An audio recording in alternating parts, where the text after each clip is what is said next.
Je me nomme Paul Michel, président de la sous-section et troisième vice-président de la fédération du 2e arrondissement et animateur de l'Alliance nationale promotion. Justement, vous êtes entré en campagne depuis hier. Quelles sont les grandes activités qu'on voit sur cet après-midi à Gand? Oui, effectivement, nous avons un programme d'activité dans toutes les fédérations. C'est-à-dire que nous avons banalement 14 fédérations à l'autre. Et donc, chaque jour, nous avons un grand meeting chaque fédération, tous les après-midi, précédé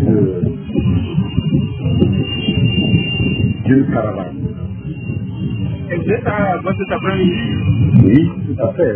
Cet après-midi, nous sommes à Goué pour délivrer le message que nous avons. Et le message est le suivant, parce que je ne vais pas attendre que vous posiez d'abord cette question. Le message est le suivant. S'abstenir d'abord.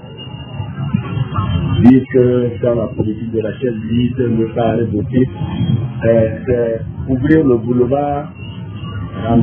Paul Messingué. Et donc, il faut absolument accomplir ce devoir de citoyen en allant aux élections, en allant aux yeux et en allant. Et donc, ça c'est le premier point. On est donc voté CAP 2015, le candidat du CAP 2015, qui n'est autre que Jean-Pierre Favre. Donc, quand vous me dites Jean-Pierre Favre, vous votez les chiffres. Vous avez une population qui ça, nul ne peut vous dire. Nous avons vraiment sorti.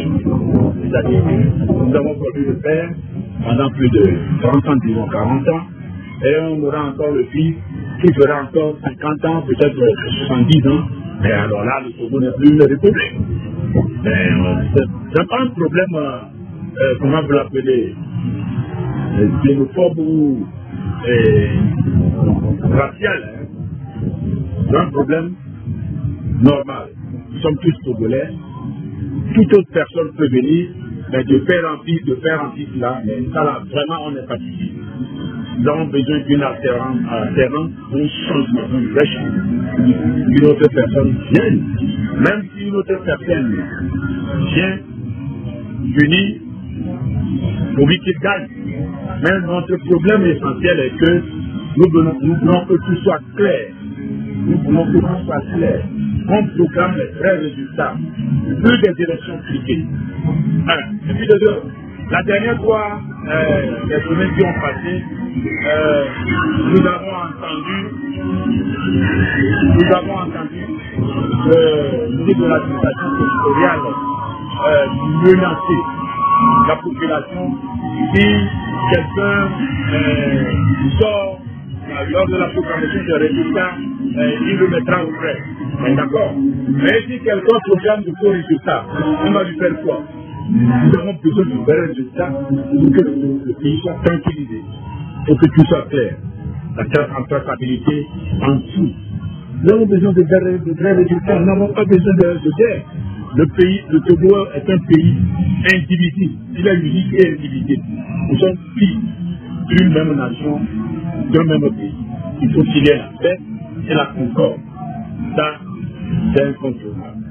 Alors, est-ce que vous disposez des moyens suffisants pour les bureaux de vote, parce que vous avez lancé l'appel, vous avez besoin de 135 millions, et que vous avez des ressources humaines? Ressources humaines, je vous dirais que ça c'est trop élémentaire.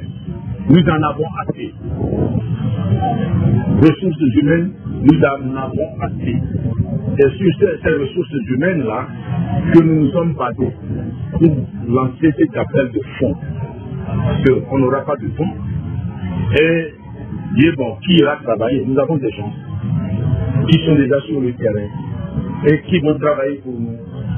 Ce que nous voulons, c'est la traçabilité. Il ne faut pas qu'on nous dise que, avec cette histoire de communication de téléphone là, non. Les procédures sont très importantes.